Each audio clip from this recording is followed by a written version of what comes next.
السلام عليكم ورحمة الله وبركاته. إن الحمد لله نحمده ونستعينه من يهده الله فلا مضل له ومن يضلل فلا هادي له. أشهد أن لا إله إلا الله وحده لا شريك له وأشهد أن محمدا عبده ورسوله. أعوذ بالله من الشيطان الرجيم. بسم الله الرحمن الرحيم. يا أيها الناس اتقوا ربكم الذي خلقكم من نفس واحدة وخلق منها زوجها وبث منهما رجالا كثيرا ونساء واتقوا الله الذي تساءلون به والأرحام إن الله كان عليكم رقيبا. கண்ணியம் நிறைந்த எல்லாம் இறைவனின் நல்லடியார்களே, அல்லாஹ்வின் பேரொருளால் ஜும்மாவுடைய தினத்திலே அவன் காட்டிய வழியின் பிரகாரம் அவனை வணங்க வேண்டும் என்ற உயரிய நோக்கிலே இங்கே கொண்டு செல்கிறோம். எல்லாம் உள்ள ஏக இறைவன் எனக்கும் உங்களுக்கும் நேரான வழியையும் அருளையும் தந்தருவானாக என்ற பிரார்த்தனையோடு இந்த உரையை நான் ஆரம்பம் செய்கிறேன். நன்றமிருந்த சகோதரர்களே, மனித சமுதாயத்தை படைத்து அவனுக்கு எது சரியான பாதை எது தவறான பாதை என்பதை புரிய வைப்பதற்காக வேண்டி திருமறை குர்ஆன் என்ற இந்த வேதத்தை இறைவன் அருளி வைத்திருக்கிறார். இந்த திருமறை குர்ஆனிலே பல்வேறு சட்டங்களையும் மனிதனுக்கு தேவையான நல் உபதேசங்களையும் இம்மைக்கும் மறுமைக்கும் நமக்கு பயன் தரக்கூடிய பல்வேறு தகவல்களையும் இறைவன் சொல்றார். ஒட்டுமொத்த மனித சமுதாயத்திற்கு இறைவன் பல்வேறு செய்திகளை சொன்ன போதிலும் ஏக இறைவனை நம்பக்கூடிய ஏகத்துவவாதிகளுக்கு என்று சில தகவல்களை குறிப்பாக இறைவன் சொல்லித்தார்கள். சில இடங்களிலே நீங்கள் பார்த்தீர்கள் என்றால் யா அய்யுஹன்னாஸ் யா அய்யுஹன்னாஸ் என்று அல்லாஹ் மனித சமுதாயத்தை கூப்பிட்டு சில செய்திகளை சொல்வார். மனிதர்களே, உங்களையும் உங்களுடைய முன்னோர்களையும் படைத்த இறைவனை மாத்திரம் நீங்கள் வணங்குங்கள் என்று இறைவன் சொல்வார். உங்களுக்கு தீங்கிழைக்கக்கூடிய பல்வேறு செய்திகளில் இருந்து நீங்கள் விலகிக் கொள்ளுங்கள் என்றெல்லாம் இறைவன் சொல்லி காட்டுவார். இப்படி ஒட்டுமொத்த மனித சமுதாயத்திற்கு தேவையான சில செய்திகளை சொல்வதைப் போல தௌஹீத்வாதிகளுக்கு என்று சில செய்திகளை அல்லாஹ் குர்ஆனில் சொல்வார். அதற்கு இறைவன் பயன்படுத்தக்கூடிய வார்த்தை என்னவென்றால் யா அய்யுஹல்லதீன ஆமனூ. குர்ஆன்ல நிறைய இடங்கள்ல இந்த வார்த்தை பிரயோகங்களை நீங்கள் பார்த்து கொண்டே இருப்பீர்கள். யா அய்யுஹல்லதீன ஆமனூ இத்தகுல்லாஹ், நம்பிக்கை கொண்டவர்களே அல்லாஹ்வை நீங்கள் அஞ்சிக் கொள்ளுங்கள். யா அய்யுஹல்லதீன ஆமனூ இஸ்பிரு வஸாபிரு வராபிது, நம்பிக்கை கொண்டவர்களே நீங்கள் பொறுமையை மேற்கொள்ளுங்கள். பொறுமை என்பதை நீங்கள் மிகைத்து விடுங்கள். இது போன்ற பல்வேறு தகவல்களை தௌஹீத்வாதிகளுக்கு என்று மோமின்களுக்கு என்று இறைவன் இந்த வார்த்தையை சொல்லி சொல்லி சொல்லி பல்வேறு இடங்களிலே நமக்கு சொல்கிறார். அதுல ஒரு இடத்தில் அல்லாஹ் சொல்வான் யா அய்யுஹல்லதீன ஆமனூ கூ அன்ஃபுஸக்கும் வ அஹ்லீக்கும் நாரா, நம்பிக்கை கொண்டவர்களே உங்களையும் உங்களுடைய குடும்பத்தார்களையும் நரக நெருப்புல இருந்து நீங்கள் பாதுகாத்துக் கொள்ளுங்கள். அந்த நரகத்தினுடைய எரிய பொறுமை என்பது மனிதர்களும் கற்களும் தான். நரகம் என்றாலேயே அதுல கிடந்து மாற்றப்படுவது ரெண்டு பொருள் தான். ஒன்னும் மனித இனம், இன்னொன்று கற்கள். இதை போட்டுதான் தான் அங்கே எரிக்கப்படும். எரிபொருளை மனிதர்கள், எரிபொருள் என்பதை கற்கள் என்று இறைவன் சொல்கிறார். அலைஹா மலாயிகத்தும் திலாலும் ஷிதாலும் லா யஸூனல்லாஹ மா அமரஹும் வ யஃஅலூன மா யுமரூன். அந்த நரகை சுற்றி கடினமான மனம் படைத்த சில வானவர்கள் இருப்பார்கள். அவர்களுக்கு இறைவன் எதை கட்டளையிடுகிறானோ அதை அப்படியே செயல்படுத்துவார்கள். இறைவனுக்கு ஒரு கணமும் அவர்கள் பாவம் செய்துவிட மாட்டார்கள். அப்படிப்பட்ட இறைவனுடைய கட்டளைக்கு மாத்திரம் முற்றிலும் அடிபணியக்கூடிய வானவர்கள் அந்த நரகை சுற்றி இருப்பார்கள் என்று இறைவன் இந்த வசனத்திலே நமக்கு சொல்கிறார். இது ஒட்டுமொத்த சமுதாயம் இதில் பாடங்களும் படிப்பதிலும் இருக்கிறது என்று சொன்னாலும் தௌஹீத்வாதிகளுக்கு என்று அல்லாஹ் பிரத்யேகமாக சொல்கிறார். நீ ஏகத்துவாதியா, நீ தௌஹீத் சிந்தனை கொண்டவனா, அல்லாஹ்வையும் மறுமையும் இறை தூதர்களையும் வேதங்களையும் நீ நம்பியவனா?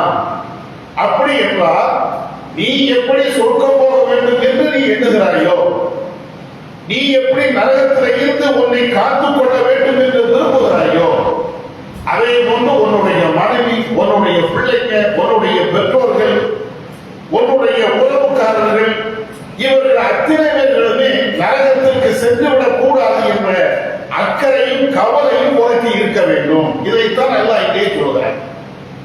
அந்த நரகத்தை பற்றியும் தெளிவுபடுத்துகிறார். ஒரு மனிதன் நரகத்திற்கு சென்று விடுவான் என்றால் அங்க இருந்து தப்பித்து விடலாம் என்று நீங்க நினைக்காதீங்க. ஜெயில இருந்து தப்பிக்கலாம். எங்கேயாவது ஒரு இடத்தில் அடைத்து வைக்கப்பட்டு இருக்கிறோம் என்றால் அந்த அடைக்கப்பட்ட நிலையில இருந்து அங்கே இருந்து வெளியே வந்துடலாம். பல்வேறு சூழ்நிலைகளில் நமக்கு தடைகள் இருந்தாலும் அதையெல்லாம் முறித்து விடலாம்.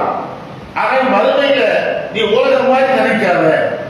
உன்னை ஜெயில கொண்டு அல்லாஹ் போட்டு விட்டான் என்றால் ஏதாவது ஒன்றை சொல்லி அல்லது ஏதாவது ஒரு தந்திரம் பண்ணி அதுல இருந்து வெளியே வரலாம் என்று நீ நினைக்கிறியா? ஒரு காலத்திலையும் முறையாது. ஏன்? உன்னை சுற்றி வானவர்கள் இருப்பார்கள். அந்த வானவர்கள் உன்னுடைய பேச்சுக்கு அடிபணிய மாட்டார்கள். நீ என்னத்தை கத்துனாலும், என்ன கூப்பாடு போட்டாலும், அல்லது என்ன மாதிரி கெஞ்சினாலும் அவர்களுக்கு கொஞ்சம் கூட இரக்கம்லாம் வராது.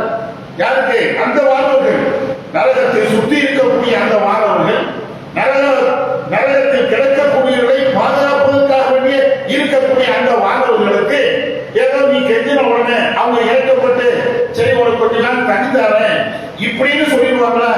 அல்லது கொஞ்ச நாள் விடுதலை தாரேன் இப்படின்னு சொல்லிடுவாங்களா? உனக்கு ஆறுதல் பேச்சாவது சொல்லுவாங்களா? வேற எந்த உதவியும் செய்ய வேண்டாம். சரிப்பா இறைவன் கொஞ்ச நாள் உடனே சொர்க்கத்தை கொண்டு போயிருவான் அப்படிங்கிற மாதிரி ஒரு ஆறுதலான ஒரு வார்த்தை, இது நிரந்தர நிலையாக இருக்கிற மாதிரி ஒரு வார்த்தை, அல்லது நல்ல ஒரு சொற்கள், இதை மாதிரி ஒரு வார்த்தையாக அந்த வார்த்தைகள் சொல்வார்களா? ஒரு காலத்திலேயும் சொல்ல மாட்டாங்க. உனக்கு நல்ல வார்த்தையும் சொல்ல மாட்டாங்க, உன்னை பாதுகாக்கவும் மாட்டாங்க, உனக்கு எந்த உதவியும் செய்ய மாட்டாங்க. ஏன்? அல்லாஹ் எதையும் செய்யக்கூடாதுதான். நம்ம வேண்டுமானால் இறைவனுக்கு மாறு செய்யலாம். அந்த வானவர்கள் ஒரு காலத்திலையும் இறைவனுக்கு மாறு செய்ய மாட்டார்கள் என்ற இந்த செய்தியையும் இந்த வசனத்தோடு இணைத்து சொல்கிறார். நரகத்தினுடைய கொடுமையை பற்றி பேசுகிறார். அங்கு இருக்கக்கூடிய வானவர்களை பற்றி பேசுகிறார். இவ்வளவு கொடூரமான நரகத்திற்கு நீயும் போயிடாத, உன் பிள்ளையும் பெயரக்கூடாது, உன்னுடைய பெற்றோர்கள் பெயரக்கூடாது, உன்னுடைய குடும்பத்தை சார்ந்த யாரும் பெயரக்கூடாது. தௌஹீத்வாதிகளே நீங்க புரிஞ்சுக்கிடுங்க அப்படிங்கிறான். இந்த வசனம் எவ்வளவு அழுத்தம் திருத்தமாக சொல்கிறது. பல்வேறு கட்டங்களில் நாம கேள்விப்பட்ட ஒரு வசனம், அடிக்கடி பல்வேறு ஆட்கள் உபதேசத்திற்காக வேண்டி பயன்படுத்திய ஒரு வசனம். ஆனாலும் இந்த வசனத்தில் இருந்து நாம் பண்பட்டு இருக்கிறோமா? ஒரு பாடத்தை படித்து இருக்கிறோமா? நீயும் நரகத்துக்கு போயிடாத, உன்னுடைய மனைவி பிள்ளைங்க யாரும் நரகத்துக்கு போயிடக்கூடாது அப்படிங்கக்கூடிய இந்த உபதேசத்தை, குறிப்பாக நமக்கு சொல்லித் தரப்படுகிற இந்த உபதேசத்தை, தௌஹீத்வாதிகளுக்கு சொல்லக்கூடிய இந்த உபதேசத்தை எத்தனை பேர் கேட்டோம்? எத்தனை பேர் நடைமுறைப்படுத்தி இருக்கிறோம்? எத்தனை பேர் இதன்படி ஒரு நம்முடைய குடும்ப வாழ்க்கையை அமைச்சிருக்கிறோம்? கொஞ்சம் யோசிச்சு பாருங்க. இந்த வசனம் இறங்குகிறது. இந்த வசனம் இறங்கக்கூடிய அந்த கால சூழ்நிலைகள்ல நபி அவர்கள் இந்த வசனத்தை எப்படி பார்த்தாங்க, நம்ம எப்படி பார்க்கிறோம்? நபி தோழர்கள் இந்த வசனத்தை எப்படி பார்க்கிறாங்க, நம்ம எப்படி பார்க்கிறோம்? ரெண்டையும் ஒப்பிட்டு பார்க்க வேண்டிய ஒரு சூழலில் நம்ம இருக்கிறோம். ஏன்? நபி அவர்களுக்கு இது போன்ற வசனங்கள் இறங்கின உடனே அல்லாஹ்வுடைய தூதர் ஆரம்ப காலத்தில் இறங்கியது. மதீனாவில் இருக்கும்போது ஏற்கப்பட்ட வசனம் அல்ல. நபி அவர்கள் மக்காவில் இருக்கும்போது அது ஆரம்ப காலகட்டத்தில் இருக்கும்போது அல்லாஹ் சொல்றான், நபியே அல்லது மூமின்களே, நீங்க மட்டும் சொர்க்கம் போகணும் அப்படின்னு நீங்க நினைக்காதீங்க, எல்லாரும் சொர்க்கம் போகணும் நீங்க நினைங்க என்ற கருத்துப்பட இருக்கக்கூடிய ஒரு வசனத்தை ஆரம்பத்தில் இறக்கிறோம். அப்படி இறக்கும் போது அல்லாஹ்வுடைய தூதர் தன்னுடைய குடும்பத்தார்களை தான் முதல்ல கூப்பிடுறாங்க. யாரெல்லாம் கூப்பிடுறாங்க? மகளை கூப்பிடுறாங்க. ஓப்பனாவே சொல்றாங்க, யா பாத்திமா பின்த் முஹம்மத், என்னுடைய மகள் முகமதுடைய மகளாக இருக்கக்கூடிய பாத்திமாவே வா, குறைஷ் கோத்திரத்தார்களே வாங்க, அல்லது அபூ தாலிபுடைய குடும்பத்தார்களே வாங்க, தன்னுடைய குடும்பம் தன்னுடைய கோத்திரம் எல்லாத்தையும் கூப்பிடுறாங்க. எல்லாத்தையும் கூப்பிட்டு அழகான ஒரு சாப்பாடை கொடுத்து நபிகள் நாயகம் ஸல்லல்லாஹு அலைஹி வஸல்லம் அவர்கள் அந்த மக்களுக்கு சொன்ன ஒரு செய்தி என்ன? இந்த மலைக்கு பின்னால் இருந்து உங்களை அழிப்பதற்காக தாக்குவதற்காக ஒரு கூட்டம் வருகிறது என்றார். அதை நான் வந்து சொல்கிறேன் என்றால் நீங்க போய் பார்த்து விட்டு நம்புவீர்களா அல்லது முகமது சொல்கிறார் என்ற ஒரே ஒரு காரணத்தை வைத்துக் கொண்டு அங்க பார்க்காமலேயே மலைக்கு செல்லாமலேயே ஒரு கூட்டம் வருகிறது, நம்மை அழிப்பதற்குத்தான் வருகிறார்கள் என்று நீங்க நம்புவீங்களா? எல்லாம் சாப்பிட்டு ரசூலை கேள்வி கேட்ட உடனே, ஆமா நீங்க சொன்னா போதும், வேற எதுவும் எங்களுக்கு தேவை இல்லை, நாங்க போய் பார்க்கணும்னு அவசியம் இல்லை, எதிரிகள் எத்தனை பேர் வந்திருக்கிறாங்க அப்படின்னு கணக்கெடுக்க வேண்டிய அவசியம் எங்களுக்கு கிடையாது, நீங்க சொன்னா கரெக்டா இருக்கும், நாங்க எதையும் பார்க்க தேவையில்லை, அதை அப்படியே நம்புவோம். அப்பதான் ரசூலா சொல்றாங்க, இந்த வாழ்க்கைக்கு பின்னால் இன்னொரு வாழ்க்கை இருக்கிறது, இந்த உலகத்தில் நன்மை செய்தவர்கள் அங்கே சொர்க்கம் போவாங்க, இந்த உலகத்தில் தீமை செய்தவர்கள் அங்கே நரகம் போவாங்க, அந்த நரகத்தில் இருந்து உங்களை காத்துக் கொள்ளுங்கள், படைச்சவன் ஒருத்தன் தான், ஏக இறைவன் மட்டும்தான், அவனை மாத்திரம் நீங்கள் வணங்குங்கள், அவனுடைய கூட்டை மாத்திரம் நீங்க கேளுங்க இப்படின்னு சொன்ன உடனேதான் எல்லா மக்களும் சேர்ந்து நபி அவர்களை அழித்தாங்க. இதெல்லாம் அடிக்கடி கேள்விப்பட்ட திரும்ப திரும்ப திரும்ப சொல்லப்பட்ட ஒரு தகவல், நம்ம அடிக்கடி கேள்விப்படுறோம். இது ரசூலா இப்படி சொன்ன உடனே அவங்க இந்த வசனத்திற்கு ஏற்ற வழி எப்படி நடக்கிறாங்க? சாப்பாடு போடுறாங்க, குடும்பத்தார்கள் அத்தனை வரையும் கூப்பிடுறாங்க, தௌஹீதை சொல்றாங்க, குர்ஆன் ஹதீஸ் மட்டும்தான் வாழ்க்கை அப்படிங்கிறத புரிய வைக்கிறாங்க, இறந்ததற்கு பின்னால் மறுமை என்ற ஒரு நிலை இருக்கிறது அதை புரிய வைக்கிறாங்க, சொர்க்க நரகத்தை பத்தி ரசூலா சொல்றாங்க. இது எல்லாத்தையும் சொன்னாங்களா? இன்னைக்கு இந்த வசனத்தை கேட்காம நம்ம என்னைக்காவது விருந்து, அதாவது குடும்பத்தார்களுக்கு ஒரு விருந்து வச்சு எல்லா மக்களையும் கூப்பிட்டு எப்பா தௌஹீத் நான் சொல்றேன் இன்னைக்கா நம்ம கடைபிடிச்சிருப்போமா? இந்த தாவா பணியை கையில எடுத்துருப்போமா? விருந்து வைக்கிறோம், எதுக்கு வைப்போம்? ஆரம்பர திருமணம் எல்லாத்தையும் கூப்பிட்டு அதுல சண்டை உடனே நிற்போம். அவனை கூப்பிடாம விட முடியாது, இவனை கூப்பிடாம விட முடியாது, இடையில தௌஹீத் மாத்திரம் நின்றுட்டு ஆரம்பர திருமணத்தை பண்ணாதுன்னு சொல்லணும். இருந்தாலும் நான் தௌஹீத் விட்டுவேன்னா கொஞ்ச நாளைக்கு வெளியே போறேன், இப்படிதான் முடிவு எடுக்கணும். தௌஹீத் மாத்திரம் இருந்து வேண்டுமானால் நான் கொஞ்சம் வெளியே போறேன், ஆனா என் பிள்ளைக்கு அல்லது என் திருமணத்தை நான் ஆடம்பரமா நடத்துவேன், எல்லாருக்கும் சாப்பாடு வைப்பேன், வான வேடிக்கை போடுவேன், அனுசா கூப்பிட்டு வருவேன், எந்தெந்த விதத்துகள் அல்லது அனாச்சாரங்கள் இருக்கிறதோ எல்லாத்தையும் நான் செய்யத்தான் செய்வேன் இப்படின்னு இருக்கும். எதுல? அந்த திருமண விருந்துல இவ்வளவு பிடிவாதமா இருக்கும். என்னைக்காவது ஒரு நாளைக்கு தௌஹீதை சொல்றதுக்காக, மறுமையை பேசுவதற்காக, மறுமையை நீ நடத்து போயிடக்கூடாது என்பதற்காக வேண்டி இந்த ஏற்பாடு நம்ம செஞ்சிருக்கிறோமா? எல்லாத்தையும் கூப்பிட்டுருப்போமா? மார்க்கத்தில் இந்த விருந்து வைக்கிறது தடை இல்லை, இத்தனை நபரை தான் கூப்பிடணும் அப்படிங்கக்கூடிய சட்டம் கிடையாது. திருமணத்துக்கான எளிமை என்ற அடிப்படையில் குறைந்தார்களை கூப்பிடுங்கன்னு இஸ்லாம் சொல்லுது. ஆனால் இதை மாதிரி தாவா பணிக்கு உன் சொந்த பந்தங்களை எல்லாத்தையும் கூப்பிடு, சாட்சியை கூப்பிடு, பெரியமாவை கூப்பிடு, வேற யாரையாவது கூப்பிடு, எல்லாத்தையும் கூப்பிடு, ஒன்றாயிரத்தை கூப்பிடு, நான் விருந்து வைக்கிறேன், ஒரு தாவரம் பண்ண போறேன், என் சொந்த செலவுல நான் செய்ய போறேன். என்னைக்கா செய்யறோமா? ரசூலுல்லாஹ்வுக்கு அந்த அக்கறை இருந்துச்சு. அல்லாஹ்வுடைய தூதர் இதை இவ்வளவு கடுமையாக அதை பாடுபட்டாங்களே, பார்த்தாங்களே. நம்மகிட்ட அது இல்லை, இந்த தாவா என்ற சிந்தனையே இல்லை, இல்லாம தான் போய்கிட்டே இருக்கிறது. இதே மாதிரி நீங்க நபி தோழர்கள்லாம் நீங்க எடுத்து பாருங்க, அவருடைய குடும்பத்தார்களுக்கு தான் முதல்ல இந்த தாவாவை எடுத்து சொல்லுவாங்க. ரசூலுல்லாஹா இருக்கட்டும், சஹாபாக்களா இருக்கட்டும், இந்த குர்ஆனி ஹதீஸை முதல்ல அடுத்தது சொல்றது ஒரு பக்கம் இருக்கட்டும், சொல்லத்தான் வேணும். அதற்கு முன்னாடி அவங்க தன்னுடைய குடும்பத்தார்களுக்கு தான் ஒவ்வொரு ஆளாக கூப்பிட்டு இதுதான் உண்மை, இதுதான் உண்மை. ஜாபிர் பின் அப்துல்லா அவங்க தகப்பனார், அவங்க இஸ்லாத்துக்கு வந்தவங்க, குடும்பமே இஸ்லாத்துக்கு வந்தாங்க, அன்சாரியை சார்ந்த ஆட்கள் தான். இந்த ஜாபிருடைய தகப்பனார் அப்துல்லா இருக்கக்கூடிய ஒரு நபி தோழர், அவரு தன்னுடைய பிள்ளைகளை கூப்பிட்டு, நாளைக்கு உஹது என்ற யுத்தம் நடக்கிறது, அந்த யுத்தத்துல நான் கலந்து கொள்ள போறேன் அப்படிங்கக்கூடிய தகவலை தன்னுடைய பிள்ளையை கூப்பிட்டு சொல்றேன். எப்படி சொல்றாரு தெரியுமா? ஜாகிரே, நாளைக்கு உஹது நடக்குது, விடிஞ்சா போர்க்களம், அந்த போர்க்களத்துல நான் முதல்ல ஷஹீதாக ஆகணும் அப்படின்னு நான் விரும்புறேன். பிள்ளைகளை எப்படி வளர்த்து வச்சிருந்தா அந்த பிள்ளையும் இதை கேட்கும், இவனும் எப்படி சொல்ல முடியும் பாருங்க. இன்னைக்கு வேற ஒண்ணும் வேண்டாம், போர்க்களத்துல போய் நான் ஷஹீதாக போறேன்னா சொல்ல தேவையில்லை. எனக்கு ஒரு நோய் வந்துருச்சு, நாலு காலம் நான் இறந்துருவேன் அப்படின்னு குடும்பத்துக்காரங்க எல்லாத்தையும் சொல்லி பாருங்க, வாயை பூடு அப்படிமா. இன்னொருத்த வருவான், ஏன்னா அவசரமா பேசுற அப்படிமா. குடும்பத்துல பயங்கரமா சண்டை தான் நடக்கும், அதெல்லாம் ஒண்ணு இல்லை, ஒண்ணு ஆகாது, இப்படிதான் சொல்லுவாங்க. சாதாரணமா இறக்க போறோம் அப்படிங்கறத சொன்னாலேயே இவ்வளவு பிரச்சனை. ஆனா இவர் அப்துல்லா தன்னுடைய பிள்ளைய கூப்பிட்டு, ஜாகிர கூப்பிட்டு, நான் போர்க்களத்துக்கு போறேன், நான் இறந்துதான் போவேன், சரியா அப்படின்னு சொல்லிட்டு, பிள்ளைகள் இருக்குது, எனக்கு கடன் இருக்குது, ஒவ்வொரு பொம்பளை பிள்ளை வருது, ஒரே ஒரு ஆம்பளை பையன், ஒரு ஆம்பளை பையன் ஜாகிரு, ஒவ்வொரு பொம்பளை பிள்ளைகள், ஒரு பிள்ளைக்கு கல்யாணம் பண்ணி கொடுக்கல. அவன் சொல்றாங்க, எனக்கு ஒவ்வொரு பிள்ளை, உனக்கு சகோதரிகள் இருக்கிறாங்க, அதனால அந்த பிள்ளைகளை நீ பாதுகாத்துக்க. எப்படி பாதுகாக்கணும்? பொழுதுமே நீ பிள்ளைகளை வளர்க்கிறாரு. அதே மாதிரி எனக்கு கடன் இருக்கிறது, அந்த கடனை நீ நிறைவேற்று, ஏன்னா நான் சொர்க்கம் போக முடியாது. எதை பற்றி அவர் கவலைப்படுறாருன்னா, சொர்க்கம் போகணும், நீயும் சொர்க்கம் போகணும், நானும் சொர்க்கம் போகணும், இதுதான் நம்முடைய கவலை. ரசூலுல்லாஹ்வுடைய கவலையும் அதுதான், நபி தோழருடைய கவலையும் அதுதான். இப்படித்தான் அவங்க கவலைப்பட்டே இருக்கிறாங்க. நமக்கு அந்த கவலையே கிடையாது. நம்ம இறந்துட்டா பிள்ளைகளுக்கு கஷ்டப்படக்கூடாது, நம்ம இறந்துட்டா பிள்ளைகள் யார்ட்டையும் கையெழுந்திக்க கூடாது, நம்ம இறந்துட்டா பிள்ளைகள் எங்கேயும் எந்த யார்ட்டையும் எந்த ஏச்சு பேச்சு கேட்கக்கூடாது. இதுலதான் கவனமா இருக்கிறோம். நம்ம பிள்ளைகளுக்கு நல்ல ட்ரெஸ் வாங்கி கொடுக்கிறோம், தப்பு இல்லை. நம்ம பிள்ளைகளுக்கு தேவையான உணவுகளை கொடுக்கிறோம், தப்பு இல்லை. நம்முடைய பிள்ளைகளுக்கு என்னென்ன வசதிகள் வேணுமோ எல்லாத்தையும் செஞ்சு கொடுக்கிறோம், அது எல்லாம் சரிதான். அதுல எந்த பிரச்சனையும் கிடையாது. பிள்ளைகளுக்கு பெற்றோர்கள் செய்ய வேண்டிய கடமைகள் தான். ஆனா நரகத்துக்கு போயிடாரா, என்னைக்கு பிள்ளை கூட்டு நம்ம சொல்லணும், ஏன் சொர்க்கத்துக்கு உண்டான வாசனை இருக்குது, நரகத்துக்கு உண்டான வாசனை இருக்குது, என்னைக்கு கூப்பிட்டு உபதேசம் பண்ணோம். மனைவிட்ட பேச மாட்டோம், பிள்ளைகிட்ட பேச மாட்டோம், வேற எல்லா விஷயத்தையும் பேசுவோம்.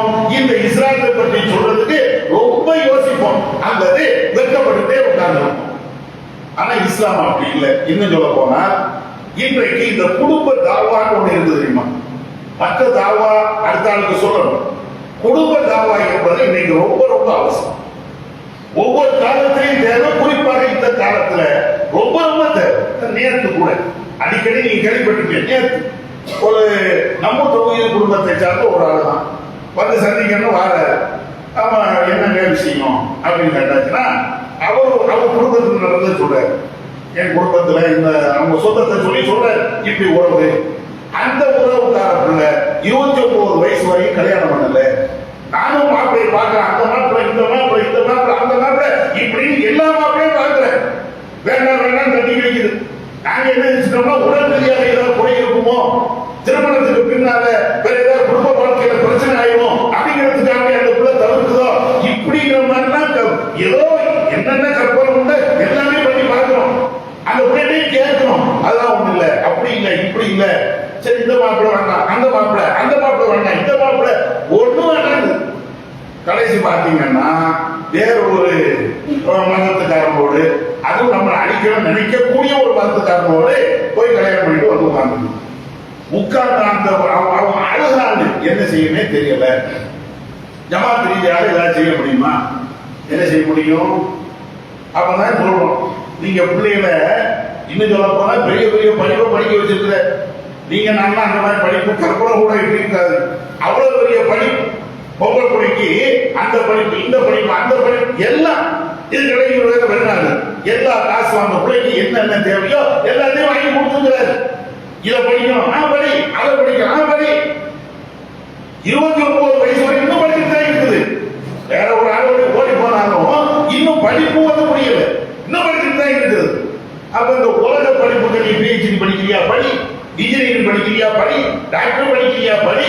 இப்படி எல்லாம் சொன்ன அந்த தகப்பன் ஒரு நேரமாவது பிள்ளையை கூப்பிட்டு நரகத்துக்கு போயிடாதமா, அதை எச்சரிக்கை செய்திருந்தால் இப்படிப்பட்ட பழிதாண்டு இருக்க ஒரு நிலை வராது தானே. நம்ம பிள்ளை மேல அன்பு வைக்கணும், தப்பு இல்லை. பாசம் வைக்கணும், கேட்கிறத வாங்கி கொடுக்கணும், தப்பு இல்லை. ஆனா எதை சொல்லணும் அந்த தாவாவை விட்டுட்டானே. பிள்ளைகளுக்கு சொல்ல வேண்டிய தாவாவை விட்டதனுடைய விளைவு இன்னைக்கு இவ்வளவு மோசமா போயிருக்குது. எல்லா இடத்திலையும் நடக்குது. சில இடங்கள்ல ஜமாத்து கவனத்துக்கு கொண்டு வருவாங்க, சில இடங்கள்ல கவனத்துக்கே கொண்டு வர மாட்டாங்க. ஏதோ அப்படி போனா போட்டோம் அப்படின்னு கொண்டு போயிட்டே இருக்கிறாங்க. இப்ப இதெல்லாம் சொல்வதற்கு என்ன காரணம் அப்படின்னு சொன்னா, முதல்ல இந்த தாவா என்பது நமக்கு ரொம்ப ரொம்ப அவசியம். ஒரு பயானுக்கு போறீங்களா, இப்ப ஆண்கள்லாம் பயான் போறதுல ரொம்ப குறைஞ்சிருச்சு.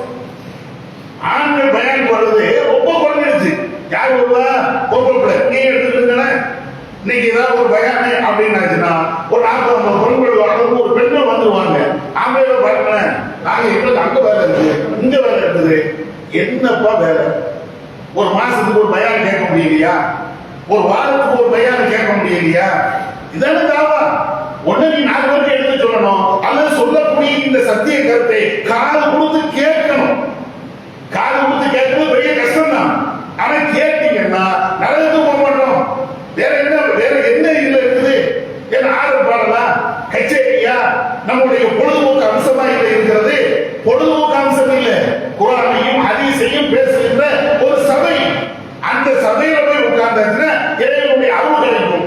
இறைவனுடைய அருள் கிடைக்கும் போது நாமளும் சொர்க்கம் போவோம், நம்முடைய குடும்பத்தாரும் சொர்க்கம் போவோம்.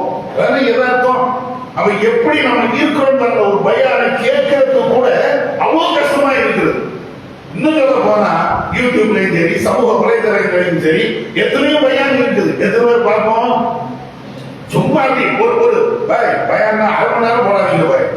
நம்மள்கிட்ட பாய் 1/2 மணி நேரம் பேசுறாங்க. என்ன செய்யணும்? அது வந்து ஒரு 10 செகண்ட் பேசுறீங்க, அதான் எல்லாரும் பாக்குறாங்க. அதே 10 செகண்ட்ல என்ன கருத்து சொல்ல முடியும்? 20 செகண்ட்ல என்ன கருத்து சொல்ல முடியும்? இல்ல ஷார்ட் பிலிம் போடுங்க. என்ன ஷார்ட் பிலிம்? என்ன ஷார்ட் சொல்ல நடந்து போறதுக்கா? ஷார்ட் பிலிம் பார்த்து நடந்து போறதுக்கா? ஒரு ஆயத்தினுடைய விளக்கத்தை கேட்க வேண்டாமா? ஒரு 5 நிமிஷம் போடுங்க, ஒரு 10 நிமிஷம் போடுங்க, ஒரு 1/2 மணி நேரம் போடுங்க. அது ஒரு நியாயமா இருக்கும். ஒரு ஆயத்தை புரிந்து கொள்வதற்கும் ஒரு ஆயத்தை படிப்பதற்கும் என்னன்னா இவங்க வந்து பாஸ்டான உலகத்துல இருக்காங்க. ஏன் பயான் கேட்கறதுக்கு நேரம் இல்லைங்க. இந்த செய்தியெல்லாம் கேட்கறதுக்கு எங்களுக்கு வாய்ப்பு இல்லைங்க. வாய்ப்பு இல்லைன்னா இப்படிதான் போவோம். அப்ப அதனால முதல்ல செய்திகளை கேட்பதற்கு, பயான்களை கேட்பதற்கு, அந்த தாவாக்களத்தை உருவாக்குவதற்கு நாம முதல்ல தயாராகணும். ஒரு நிகழ்ச்சி யாருக்கு நடத்துறாங்க? ஒரு பயான் நிகழ்ச்சிங்கிறது வேற யாருக்கு நடத்துறாங்க? தௌஹீத் வாங்கி 4 பேர் வருவீங்க, இல்ல 4 பேர் அல்லது மாற்று கருத்து உடையவங்க 4 பேர். அதுக்கு தானே பயானு. திரும்ப திரும்ப இந்த நிகழ்ச்சி எல்லாம் நடத்துவதற்கு அதுக்கு தானே. அப்ப இதுக்கு நான் வர மாட்டேன், அங்க எனக்கு வேலை இருக்குது, இங்க எனக்கு வேலை இருக்குது, ஒருத்தே இருக்க வேண்டியதுதான். திடீர்னு வழக்கம் போது வருவாரு, அவருக்கு சொல்ல முடியாது எனக்கு கடை இருக்குது, எனக்கு அங்க வேலை இருக்குது. வார கடைக்கு போகும்போதே முதல் நம்மளை தூக்கிட்டு போயிட்டே இருப்பார், ரூம் வாங்கி போயிட்டே இருப்பார். அங்க என்ன சாப்பிட்டாலும் சொல்ல முடியாது. ஏன்னா அப்படிதான் குரான்ல சொல்றான். அந்த அஜல் வந்து கொள்ளுன்னா நீங்க என்னத்தை கத்துனாலும் கதறினாலும் விட்டு ஒன்றும் நடக்காது. லவ்ல அசர் தனியில அஜலின் தனி கொஞ்ச நேரம் இங்க விட்டு ஒவ்வொரு நாளும் பேசுவோம். நீங்களா இருந்தாலும் நானா இருந்தாலும் அதுதான் என்ன சொல்லுவோம். லவ்ல அசர் தனி இல அஜலின் தனி கொஞ்சம் எனக்கு அவகாசம் தான். என்னடா செய்ய போற? பார்த்த சப்தம் அக்கூமின சாலியின் நான் தர்மம் பண்ணிட்டு வந்துடுவேன், நல்லவன ஆயிடுவேன். ஒரு 5 நிமிஷம் பயானம் கேட்டு வரேன், விட்டுருவாரா? மலைக்கு விட்டுருவாரா? நான் தாவால ஒரே ஒரு அனுப்பு மட்டும் சத்தியத்தை சொல்லிட்டு வந்துடுறேன். அப்படிதான் இன்னொரு இடத்துல கேட்கிறான், உனக்கு வாழக்கூடிய அளவிற்கு மிக பிரம்மாண்டமான ஒரு வாழ்க்கை தரலையா? எல்லாம் கேட்கிறான். நீ எவ்வளவு நாள் வாழணுமோ அந்த அளவுக்கு உனக்கு வாழ்க்கையை தரலையா? என்ன இப்ப போய் நான் சொல்லிட்டு வந்துடுறேன். 40 வயசு வாழ்ந்தியா? 60 வயசு வரை வாழ்ந்தியா? 60 வருஷம் வாழும்போது உன் பொண்டாட்டியை கூட நீ தகுதியில் சொல்லுதானே? நீ என்னடா மனுஷன்? என்ன இப்ப ரூம் வாங்கும்போது என் மனைவி கிட்ட சொல்றேன், என் பிள்ளைகிட்ட போய் சொல்லிட்டு வந்துடுறேன். உங்களை நான் என்ன செஞ்ச? இதைத்தான் நல்லா கேட்பான். இதைத்தான் மலக்குமாரனும் கேட்பாங்க. அவன் லாஸ்ட் நேரத்துல கத்துனாலும் கதறினாலும் ரூம் வாங்கப்படுகிற அந்த நேரத்துல நாம என்னத்தை சாப்பிட சொன்னாலும் வானவர்கள் எடுத்துட்டு போயிட்டே இருப்பாங்க. அதுக்கு முன்னால தாவா பண்ணணும், குடும்பத்துக்கு பண்ணணும், அடுத்த ஆளுக்கு பண்ணணும், நமக்கு உறவினர்களுக்கு பண்ணணும். அதற்கு முன்னால எதை தாவா பண்ண போறோமோ அந்த குர்ஆன் ஹதீஸை நாம முதல்ல படிக்கணும். எத்தனை தடவை படிச்சோம்? தாவா பண்ணணும். அதே நேரத்தில் எத்தனை தடவை படிச்சோம் இந்த ஆயத்துக்களை? அதான் நான் சொன்னேன், கேட்கறதுக்கே மனசு வர மாட்டேங்குது. ஆயத்தை பயான கேட்கறதுக்கு அது போர் அடிக்குதுங்க. அப்புறம் புத்தகம் போடுவோமா? அதான போர் அடிக்காது. எங்க நோய்க்கு போய்கிட்டு இருக்கோம்? எல்லா அனாச்சாரமும் பண்ணிக்கிட்டு பயான கேட்டா போர் அடிக்குது, சினிமாவை பார்த்தா நல்ல இன்ட்ரெஸ்டா இருக்கிறது அப்படிங்கிற நிலையில போனாச்சுன்னா படிதான் போகும். அல்லாஹ் காப்பாற்றணும். அதனால முதல்ல இந்த தாவா நம்ம குடும்பத்துக்கு நம்ம பண்ணணும், உறவினர்களுக்கு நம்ம பண்ணணும். இந்த தாவா என்பது நம்மையும் நம்முடைய குடும்பத்தையும் இன்மையிலையும் மறுமையிலையும் பாதுகாக்கும். இது ஒன்றுதான் பாதுகாக்கும். ஈமான் கொண்டுட்டோம் அப்படின்னு எல்லாமே சரியாயிடாது. நம்ம எதை ஈமான் கொண்டிருக்கிறோமோ அந்த ஈமானை மற்ற மக்களுக்கு சொல்லணும். திரும்ப திரும்ப திரும்ப இந்த தாவா களத்துல இருக்கும் போதுதான் இறைவனுடைய அருளால் மறுமையில நம்ம ஜெயிக்க முடியும். ரசூலுல்லாஹ்வுடைய வாழ்க்கை நீங்க பாருங்க. மௌத் சக்கராத்துடைய காலம். ஆயிஷா நாயகி அவருடைய மடியில ரசூலுல்லாஹ் இருக்கிறாங்க. ஆயிஷா நாயகி சொல்வாங்க, அல்லாஹ்வுடைய தூதர் என்னுடைய நெஞ்சுக்கும் வயிற்றுக்கும் மத்தியில அவங்க இருக்கும் போதுதான் ரூஹ் வாங்கப்பட்டது. அப்படி இருக்கக்கூடிய அந்த நேரத்துல நபிகள் நாயகம் ஸல்லல்லாஹு அலைஹி வஸல்லம் அவர்கள் கடைசியாக இந்த உம்மத்துக்கு சொல்லிட்டு போன ஒரு தாவா என்ன? அல்லாஹ் ரஃபீக்கில் அலா, அல்லாஹ் உயர்ந்த அந்த தோழர்களோடு என்ன சேர்த்து கடைசி நேரத்தில் ரசூலுல்லாஹ் பேசிய அந்த தாவா, கடைசி நேரத்தில் அப்பவும் அவங்க தாவா அந்த மரண தருவாயிலான லாக்னாஹு யஹூத வன்னஸாரா இத்தஸது குபூர் அன்பியாஹி மசாஜித். ரசூலுல்லாஹ் இந்த வார்த்தையை அவங்க தான் சொன்னாங்க. அல்லாஹ் யஹூதிகளை நஸராக்களை நாசமாக்குவானாக.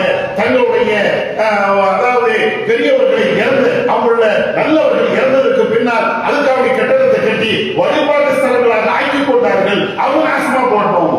அந்த நேரத்தில் இப்ப நம்ம எங்க கடைசி நிமிஷம் வரையிலையும் மரண தருவாய் வரையிலையும் அவங்களுக்கு தாழ்வாதான். ரசூலுல்லாஹ் முன்னாடி, ரசூலுல்லாஹ் எங்களுக்கு முன்னாடி, ரசூலுல்லாஹ் ஆட்டினாங்க, வரல ஆட்டினாங்க, நானும் ஆட்டுவேன், ரசூலுல்லாஹ் நெஞ்சில் கட்டினாங்க, நானும் நெஞ்சில் கட்டுவேன். அப்ப ரசூலுல்லாஹ் என்ன தாவா போய் நாளைக்கு லீவ் விட்டாங்களா? எத்தனை நாள் லீவ் விட்டாங்க? குர்ஆன் ஹதீஸ் சொன்னோன்னா போர் அடிக்கிறாங்க. ரசூலுல்லாஹ் ஆயத்தை கேட்ட உடனே ஷார்ட் ஃபிலிம் போறப்பா நீ சொன்னாங்க. ரசூலுல்லாஹ் எங்க இருக்குது? அல்லாஹ்வுடைய தூதர் கடைசி வரையும் தாவா. எவன் என்ன சொன்னாலும் அதை பற்றி அவங்களுக்கு எந்த கவலையும் கிடையாது. பைத்தியக்காரன் சொன்னா கேட்டா ஒண்ணுமே கவலைப்பட மாட்டாங்க. ஏன்னா பூமியினுடைய பண்பு அப்படி. யார் யாரெல்லாம் கிண்டல் அடிக்கிறார்களோ அந்த கிண்ட சொற்களுக்கு மூமின்கள் அச்சப்பட மாட்டார்கள், கவலையே பட மாட்டாங்க. எவனாலும் எதனாலும் பேசிட்டு போ, நான் தௌஹீதை சொல்லிட்டே இருப்பேன். கடைசி வரைக்கும் சொல்ல தௌஹீதை சொன்னான். தௌஹீதை சொல்லி அந்த கொள்கையிலேயே அவங்க இருந்தாங்க. அப்ப அந்த முன்மாதிரி நம்மளுக்கு வேணும். சும்மா பேருக்கு தௌஹீத்வாதி, நான் 40 வருஷம் தௌஹீத்வாதி, 15 வருஷம் தௌஹீத்வாதி, 10 நிமிஷம், இதெல்லாம் அல்லாஹ் இடத்துல 5 பைசா பிரயோஜனம் கிடையாது. நீ தௌஹீத்வாதியா இருந்து என்ன செஞ்ச? உன் குடும்பத்துக்கு நீ சொன்னியா? உன் உறவுக்கு நீ சொன்னியா? நீ 4 குர்ஆன் கிளாஸ்ல அட்டெண்ட் பண்ணியா? 4 செய்திகளை நீ கேட்டியா? எத்தனை வருஷத்தை பிரபாரம் பண்ண? எத்தனை ஹதீஸை நீ தெரிஞ்சுக்கிட்ட? இதுதான் அல்லாஹ்வுடைய பலனளிக்கும். மற்றபடி நான் அவ்வளவு நாள் இருந்தேன், இவ்வளவு நாள் இருந்தேன், அந்த நிர்வாகத்தில் இருந்தேன், இந்த நிர்வாகத்தில் இருந்தேன், நீ இல்லாம போ. நிர்வாகத்தில் இருந்த உடனே அவங்க சொத்து தந்துவானா? அதெல்லாம் கான்செப்ட். எல்லாத்தையும் விட நீ தாவா பணி பண்ணியா, குர்ஆன் ஹதீஸை படிச்சியா? இதைத்தான் இறைவன் கேட்க போறான். அந்த அடிப்படையில் நம்முடைய வாழ்க்கையை அமைத்துக் கொள்வோம். வல்லாஹ் அதற்கு அருள் செய்வானாக. வாழ்ந்தவன் அல்ஹம்துலில்லாஹி ரப்பில் ஆலமீன்.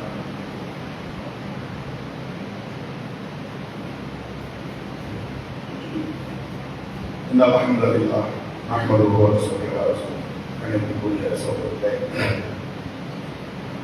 ஜும்மாவுடைய மிக முக்கியமான ஒரு சுன்னத்து இமாம் மிம்பர்ல ஏறதுக்கு முன்னாடி வருது. உங்களுக்கு பல தடவை அது சொல்லப்பட்டிருக்கும். நிறைய சகோதரர்கள் இங்க மட்டும் இல்லை, நிறைய இடங்கள்ல லேட்டா தான் வரும். ஏன் லேட்டா வரும்? எதுக்கு? இப்ப யார்கிட்ட காரணம் லேட்டா வந்தாருந்த காரணம் கேட்டு பாருங்களேன். திடீர்னு ஒரு வேலை வந்துச்சுங்க, நான் வெளியே போனோம்னா குடிக்கிறதுக்கு லேட் ஆயிடுச்சுங்க. அது எங்கிட்ட சொல்லணும். நாங்களும் அப்படியே சரி சரி லேட்டா கடைக்கு போனீங்களோ? சரி சரி. எங்க தொழில போயிட்டு வந்து அல்லது அங்க வேலைக்கு போயிட்டு வரும்போது லேட் ஆயிடுச்சா? சரி சரி. இது எல்லாம் நானும் தலையாட்டலாம், நீங்களும் காரணம் சொல்லலாம், அல்லது நானும் காரணம் சொல்லலாம், நீங்களும் தலையாட்டலாம்.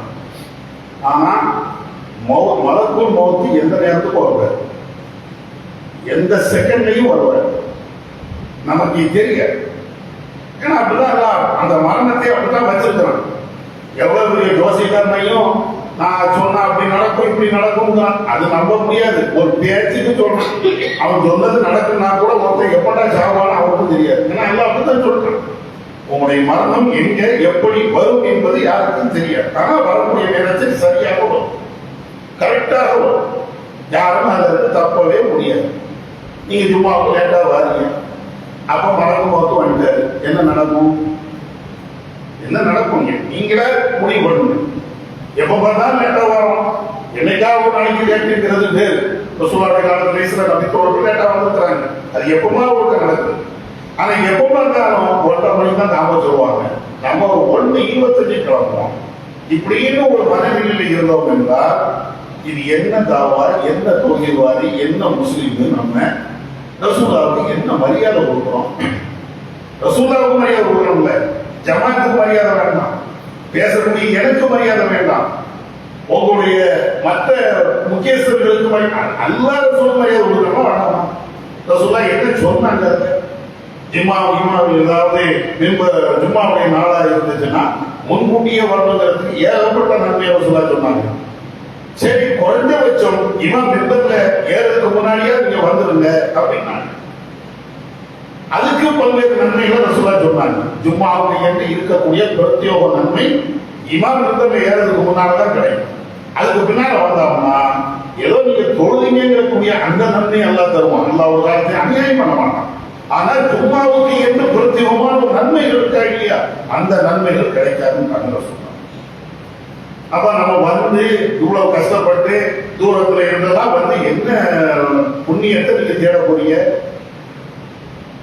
எந்த அளவுக்கு சொன்னாங்கன்னா இமாம் மிம்பர்ல இருந்து பேசும்போது உங்களுக்கு கூட செய்ய கூட பண்ணாங்கன்னு அப்படி பண்ணீங்கன்னா அளவுக்கு நீ ஜும்மாவுடைய நன்மையை பாடுபடுத்தி விட்டாய் அப்படின்னா. அப்ப இது எல்லாம் வந்து நமக்கு வேணும். இன்னும் சொல்ல போனா நீங்க என்ன நினைச்சாலும் பிரச்சனை இல்லை, நான் மூமியாக வாழணும் அப்படின்னு உறுதியாக இருக்கும் என்றால் ஜும்மாவுக்கு லேட்டா வர. ஏன்னா நம்ம பயான் கேட்கக்கூடிய நேரம் இந்த ஒரு நேரம் தான். அதே நினைக்கிறவங்க தூங்குவோம், அது தனி மேடம். சரி, தூங்காம கேட்கணும்னு நினைச்சா கூட வாரத்தும் ஒரு இதை கூட நம்ம செய்யல அப்படின்னு என்ன செய்ய போறோம்? இஸ்லாத்துல உட்கார்ந்துட்டு என்ன செய்ய போறோமோ? வாரத்துல சும்மா பயான் கூட கேட்க வர மாட்டேன், இந்த நல்ல செய்தியை கேட்க வர மாட்டேன் அப்படின்னா என்ன என்ன முடியும் சொல்லு. அவ்வளவு அழுத்தி சொல்றாங்க, வாங்க வாங்க அப்படின்னாங்க. ஜும்மாவுக்கு முன்கூட்டியே வாங்க முன்கூட்டியே வாங்க சொல்றதுக்கெல்லாம் இந்த ஒண்ணுதான் வாரத்துக்கு ஒரு. இன்னைக்காவது பல்வேறு வசதிகள் ரசூலுல்லாஹி காலத்துல ஒரு வசதியும் கிடையாது. செய்திகளை கேட்பதற்கு பள்ளிவாசலுக்கு தான் வரணும், நேரடியாக தான் வரணும், மசூத் நபிக்கு தான் வரணும். எவ்வளவோ தூரத்துல இருந்து ஓடி வருவாங்க.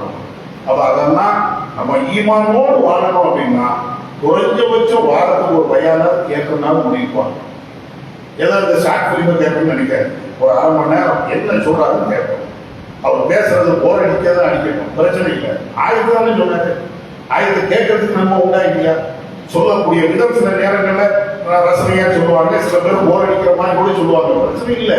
ஆனாலும் அவர் சொல்லக்கூடிய வசனத்தை கேட்கிறவங்க அதுக்கு நன்மை உண்டா இல்லையா? அவர் என்ன ஜிம்மா பாருங்க சொல்ல போறாரு, போர் அடிச்சுன்னே வச்சுருவோம்.